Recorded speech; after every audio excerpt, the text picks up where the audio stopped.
What's up bro, jumpa lagi di e-bike TV ID. Bro, si Oren sudah jadi bro.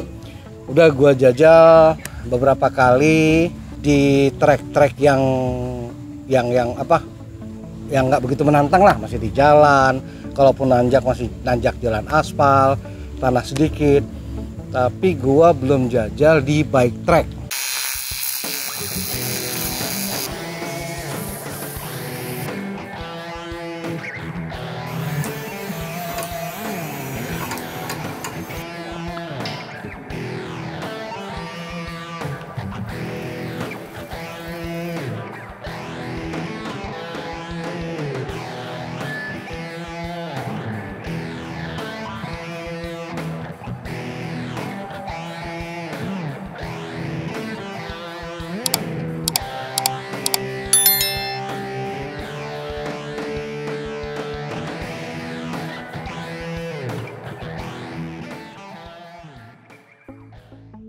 Gue pingin cerita proses pembuatan si orange ini. Nanti akan gue bikin beberapa seri ya, dari mulai awal sampai akhir. Nah sekarang kita langsung aja di awalnya. Oke, jadi awalnya gue bikin sepeda ini itu setelah sebelumnya gue sudah bikin yang hitam ya, yang hitam dari bahan yang sama, Patrol 26 Patrol AMP 26 inci, yang hanya gua robah di top tube sama di linkage dan di segitiga belakang. Segitiga belakangnya juga cuman di rear end-nya aja ya, di DO nya aja yang gua robah. Nah yang ini lebih masif modifnya, ngerombaknya lebih masif. Yang tersisa malah dari frame aslinya itu cuma top tube dan setengah situp. Yang lainnya ini itu semuanya bikin dan handmade bro. Oke, kita mulai dari perencanaan. Nah waktu itu gue merencanakan suatu AMTB modifikasi yang lebih kekinian lah, baik desain dan geometrinya. Dari bahan tadi itu gue putuskan untuk ngambil itu tadi cuman top tube dan situp. Sisanya gua bikin. Nah waktu bikin itu gua mulai mencari-cari ide, terus menuangkan ide gua itu ke dalam gambar. Nah bro, gua menggambarnya masih dengan cara primitif. Gua pakai pensil di atas kertas awalnya. Nah sketsa itu langsung setelah sketsa di kertas itu selesai, langsung saya bikin ke sketsa yang agak lebih besar. Saya pergunakan triplek waktu itu ya. Saya bikin triplek. Udah saya gambar desain frame-nya itu di triplek itu bro. Gue bikin tuh. Kata temen gue, salah satu senior gue bilang, buset orang-orang bikin desain sepeda itu sudah pakai aplikasi, pakai komputer canggih, lu malah pakai triplek sama penggaris. Kata kayak zaman primitif bro. Gua ketawa, emang iya sih. Kenapa gua pakai triplek? Karena gua bisanya itu. Gua kagak ngerti pakai software canggih itu bro. Jadi gua pakai gambar pakai triplek aja. Nah setelah gambar jadi, gua hitung kira-kira geometri dan lain-lainnya. Gua putuskan waktu itu gua mau pakai ban 29. Jadi dari 26 inci bannya ke 29. Jujur agak menantang bro. Agak menantang karena lompatannya agak tinggi. Ada 3 inci ya penambahannya, sehingga gua harus memutar otak untuk membuat dia supaya enak lah. Ada beberapa bagian yang ruwet sampai beberapa kali gua harus mengulang itu terutama di ujung ini nih, di apa namanya, chainstay yang nyambung ke frame utamanya, ke utama lah situ. Itu agak ruwet karena gua pingin 29, terus gua pingin sumbu roda ke sumbu BB itu rapat mepet. Itu agak menantang bro. Gua sampai mungkin 2 atau 3 kali gua ngulang bikin si connectingnya itu. ke tukang bubut. Nah, selanjutnya setelah jadi gambar tadi, gua menentukan mencari-cari material yang cocok. Nah, untuk material bro, di kita itu memang masih sulit mencari aluminium yang ideal ya untuk sepeda ya, karena mayoritas pabrikan juga dia impor langsung, dan untuk membentuknya rata-rata sudah pakai mesin canggih, pakai hydroforming ya untuk dibentuknya. Sementara aluminium yang tersedia di pasar itu kan cuman bulat atau kotak. Kotaknya juga tajam. Nah, kalau pabrikan kan enak, dia sudah punya mesin hydroforming tadi. Dengan bahan yang bulat dia bisa bentuk oval, atau dia bikin di depannya bulat, belakangnya oval, atau dia bikin oval ke bulat. Itu gampang kalau pabrik, karena mereka sudah punya mesin hydroforming. Sementara kan gua tadi pakai bambu, gimana mau ngebentuknya. Akhirnya apa adanya gua bikin aja. Terus gua putuskan untuk pakai bahan aluminiumnya itu gue pakai seri 6061 yang sudah langsung kekerasannya udah langsung maksimal, karena kan gue tidak punya satu lagi nih bro, oven heat treatment. Itu susah bro, belum ada di kita yang tempat atau jasa heat treatment retail satuan ya. Kalau pabrikan banyak, nah kan ini kan satuan nggak bisa.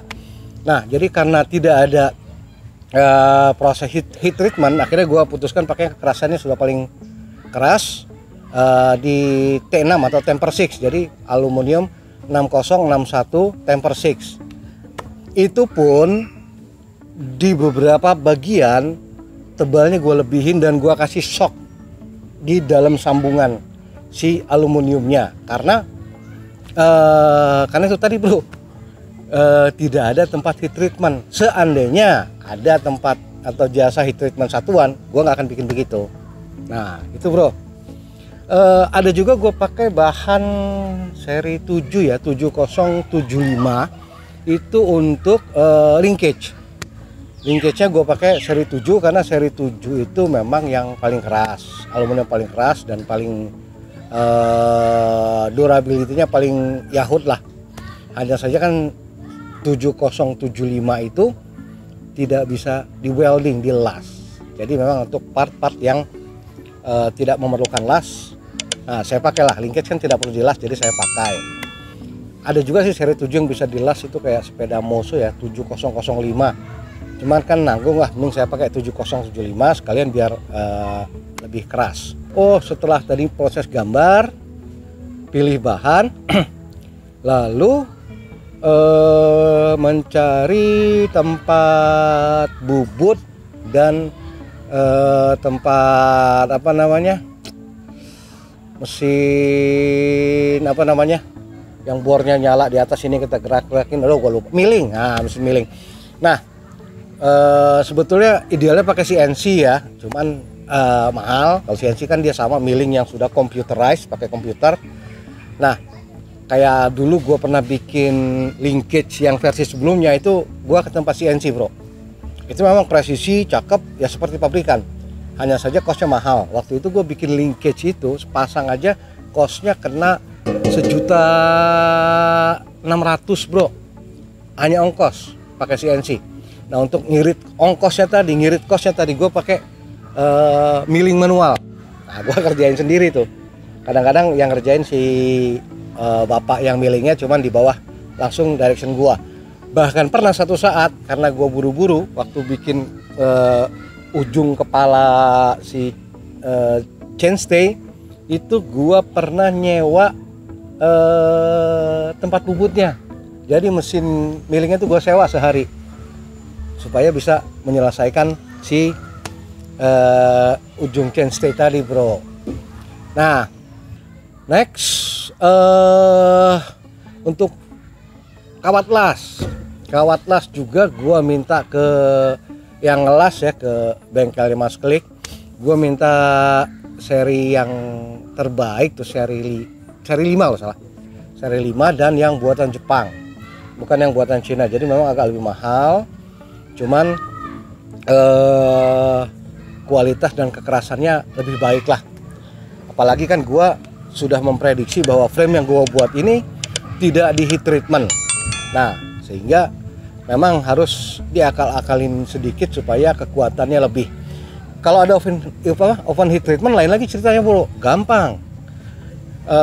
Kita pakai bahan 6061 yang nggak usah yang T6 atau las-las apa yang nggak terlalu tebal kayak punya pabrikan, atau tidak dan tidak perlu disok lagi, itu enak. Kita sambung aja, kita las pakai kawat las yang seri 4000 juga masih enak, masih bisa. Nah, setelah proses pengelasan langsung di heat treatment. Nah, itu kekerasannya jadi rata semua, jadi temper shift. Jadi udah kekerasan maksimal si aluminiumnya. Nah, ini karena tidak di heat treatment, makanya gua akal-akalin sedikit. Jadi gini, biasanya kalau tidak di heat treatment itu ketika dua bidang aluminium dilas nih bro, dilas begini, ini dilas sambungan ya, sambungan itu kuat, tapi ada yang namanya dampak pengelasan tadi, atau bahasa itunya heat affected zone, zona yang terdampak panas pengelasan tadi. Nah, itu yang membuat yang melemahkan, jadi lemah si aluminium yang terkena dampak panas tadi, itu jadi letoy, jadi bisa turun kekerasannya turun dan pasti gampang patah, gampang crack bro. Nah, untuk mengakali itu tadi yang tidak ada, karena gua tidak punya mesin heat treatment, makanya gua pakai bahannya yang langsung sudah temper 6 T6 dan gua tebelin, plus gua sok lagi di dalamnya pakai aluminium solid. Konsekuensinya jadi lebih berat, tapi ya daripada patah pada saat kita pakai ajut-ajutan, ya mending ambil jalan aman ya brother. Terus apalagi ya, oh ya, cerita tadi ke heat treatment tadi, pernah gua ada ide untuk membuat oven buat heat treatmentnya. Pas gua hitung-hitung tidak ekonomis bro, terlalu mahal, sehingga gua putuskan ya udahlah, nggak apa-apa lah ya, nggak usah di heat treatment, tapi pakai cara gua tadi yang lebih mempertebal dan menambah support di dalamnya tadi supaya dia lebih kuat. Selanjutnya, nah untuk down tube tadinya gue pingin bikin juga, tapi ribet. Pas gue browsing di Alibaba, di AliExpress, itu ada jual down tube ini. Nah, down tube ini yang sudah komplit sama baterainya, sudah pasangan sama kunci sama semuanya. Jadi akhirnya gue putuskan beli tinggal disambung. Jadi nah ini udah jadi nih bro, gini. Nah, cuman bagian bawahnya beda, ini cuma sampai sini doang nih. Nah, ininya baru supaya pantas, baru gue desain lagi, gue bikin lagi pakai aluminium. Sekalian sengaja gue bikin tertutup si bawang BBS nya ya, jadi seolah-olah memang tercover, dan frame ini memang buat bawang BBS integrated gitu. Karena kalau lo tahu kan, kalau yang BBS ini itu kan gandol biasanya. Ini frame sepeda dia gandol kayak tembolok, ya kan, kayak tembolok ayam. Nah, ini supaya nggak kelihatan gandol undul-undul gitu, gua akalin kayak begitu bro. Jadi gua bikinin lagi rumahnya dari aluminium, sekaligus sebetulnya dia double fungsi untuk melindungi mesin, untuk secara estetika juga jadi kelihatan cakep, gak gandol. Ketiga juga untuk menambah pegangan sebetulnya, untuk memperkuat konstruksi framenya. Nah, ini untuk memperkuat konstruksi frame sebetulnya bro, yang gue bilang tadi. Gue karena tidak di heat treatment tadi, makanya di sini gue perkuat. Ini gue pakai agak tebel. Ini sekali megang langsung ke sini 2, jadi fungsinya double tadi, kayak triple malah, estetika, terus pelindung, dan sekaligus memperkuat. Nah, itu bro. Jadi itulah awalnya gua ngerencanain bikin sepeda ini. Selanjutnya gua akan ngebahas ya. Tadi kan kita cerita waktu gua ngerencanainya sama milih bahannya. Selanjutnya nanti kita akan bikin video. Gua akan bikin video mulai dari pengelasan atau bikin si chainstay-nya, chainstay sama ya chainstay lah, chainstay dulu, nanti ke stay, terus ke buat linkage, main frame-nya, segitiganya, next selanjutnya sampai proses pengecatan, terus perakitan dan pengujian, bro. Oke? Jadi tetap ikutin channel YouTube E-Bike TV ID. Jangan lupa untuk like, komen, subscribe, share, dan nyalakan tombol lonceng, brother.